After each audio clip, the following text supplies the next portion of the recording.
from our Maritimes News Center, this is CTV News. Here is Crystal Garrett. Good afternoon, and thank you for joining us. We begin with the narrowing window to find that missing submersible off the coast of Newfoundland and rescue its 5 crew members.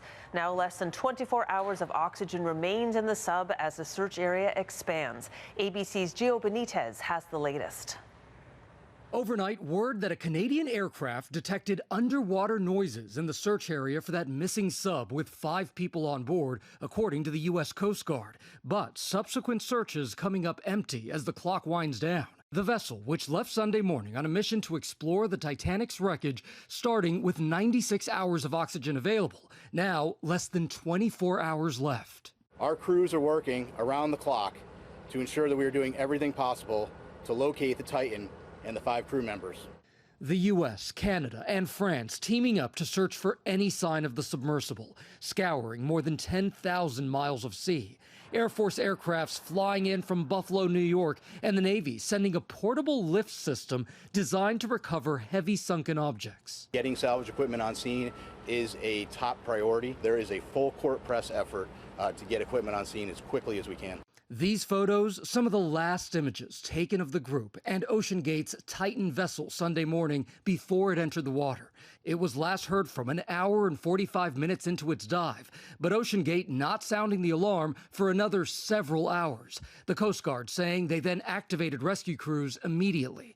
All 5 people inside the sub now identified: British explorer and billionaire Hamish Harding, businessman Shahzada Dawood and his 19-year-old son Suleiman, world-renowned Titanic researcher and diver P.H. Narjoulé, and the CEO of OceanGate, Stockton Rush. He showed off the boat's features in a CBS Sunday Morning interview 6 months ago.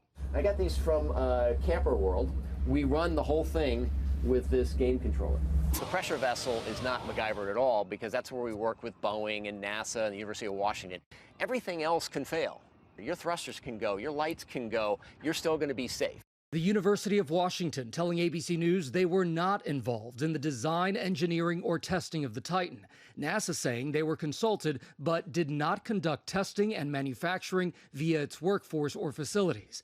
Questions now growing about OceanGate's safety features. In a 2018 counterclaim lawsuit, a former employee claims he was fired after warning about the sub's lack of physical safety scans. The company sued him for breach of contract and allegedly sharing company secrets. The disputes settled out of court. And in a 2018 letter obtained by the New York Times and authenticated by ABC News, members of a committee specializing in submersibles expressed unanimous concern about the sub's safety. This is an expeditionary or an experimental craft.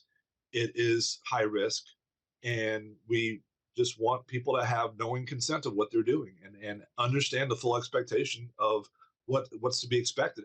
Lives are at stake.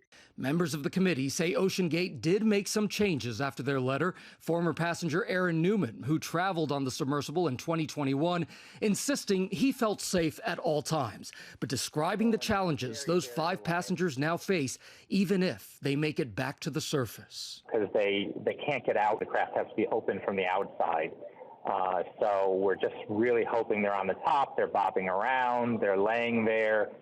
Just relaxing and trying to conserve energy and oxygen. Oh my gosh, so are we stuck or what? Former ABC News correspondent Dr. Michael Gillen knows how dangerous the voyage to the Titanic can be. In 2000, an underwater current drove his sub right into the propeller of the Titanic. It was pretty scary, so I'm very aware of what these poor souls on board the ship, the Titan, are experiencing, and I'm just heartbroken about it.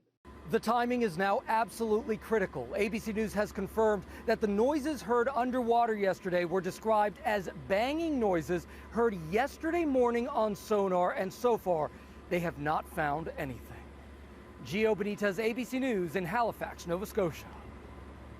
Meanwhile, in St. John's, more crews are leaving today to join the search effort. CTV's Geneviève Beauchemin is in St. John's with the latest on the Canadian efforts to help. A lot of the ships are leaving from here, the harbor in St. John's. What you're seeing there is the Terry Fox heading out. It is expected to take part in some of the search efforts on the ground. It's a massive search area. There are a lot of ships that are heading there, but this one is from the Canadian Coast Guard, and it is heading to the site carrying some equipment. There were 3 American planes that landed here last night in St. John's. A lot of the equipment's been loaded into the ships that were waiting here in the harbor. It takes some time to get to the search area. There is a race against time here, but certainly it's really so many assets, so many countries now trying to take part in this search effort. I'm Geneviève Beauchemin from CTV News in St. John's, Newfoundland.